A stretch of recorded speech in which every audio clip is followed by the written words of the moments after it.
ರೋಟಿ ಜೋಳನ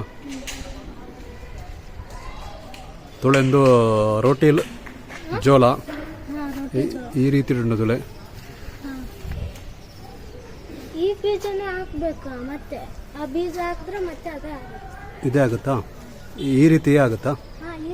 ಇದೇ ರೀತಿ ಆಗುತ್ತೆ, ಮತ್ತೆ ಅದೇ ಹಾಕಿದ್ರೆ ಒಂದೇ ಒಂದು ಹಾಕಿದ್ರೆ ಅದು ತುಂಬ. ಹೌದಾ?